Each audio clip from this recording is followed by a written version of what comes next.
Je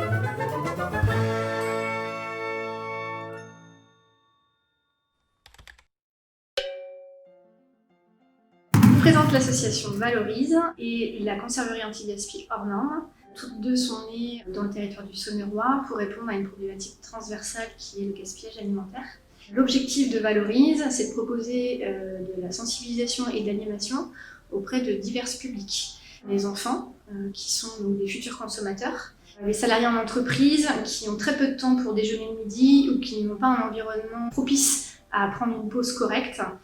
On a une troisième cible qui sont les bénéficiaires du bon alimentaire, où là on va travailler sur la transmission de savoir-faire et la transmission de connaissances culinaires. À côté de ça, on a une entreprise d'insertion qui s'appelle Hors Norme, qui est là une conserverie. Donc la lutte contre le gaspillage alimentaire devient support d'insertion professionnelle. On va cibler davantage la problématique du gaspillage chez les maraîchers. Donc il faut bien comprendre qu'à la production, il y a une partie des fruits et légumes qui sont détruits, c'est environ 40% de la production locale. Ces fruits ou légumes sont envoyés dans des coopératives où là on a un système de calibrage. Donc là de nouveau on a du gaspillage. Nous on vient racheter ces écarts de tri pour à la fois lutter contre le gaspillage mais aussi valoriser le travail des maraîchers et valoriser leur rémunération. On élabore une gamme de conserves anti-gaspi qui s'appelle Hors Norme, qui vient d'être lancée. On a une capacité de production de 500 kg jour et avec un objectif de production de 100 000 bocaux.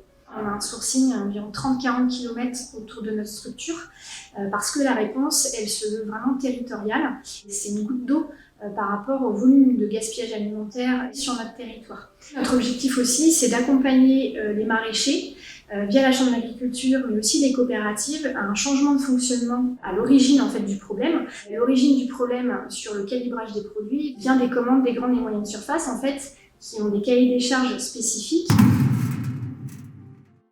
Agirec est l'association entreprise d'insertion implantée sur le territoire d'Orée d'Anjou. Agirec a 30 ans d'existence bientôt et toujours resté sur une même ligne directrice qui était proposer des activités autour de l'environnement.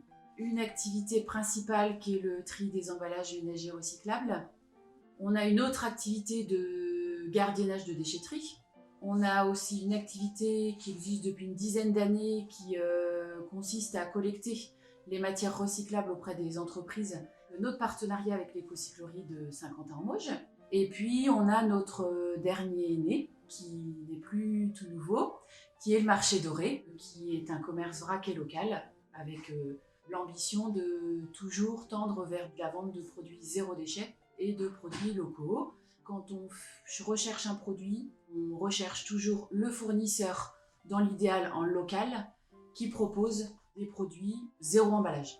Alors on développe la consigne en partenariat avec Bout à Bout, en essayant de développer au maximum notre gamme, en faisant appel principalement à des fournisseurs qui marchent à la consigne quand c'est possible. Quand on vient faire ses courses chez nous en vrac, l'avantage c'est qu'on n'achète que ce qu'on a besoin.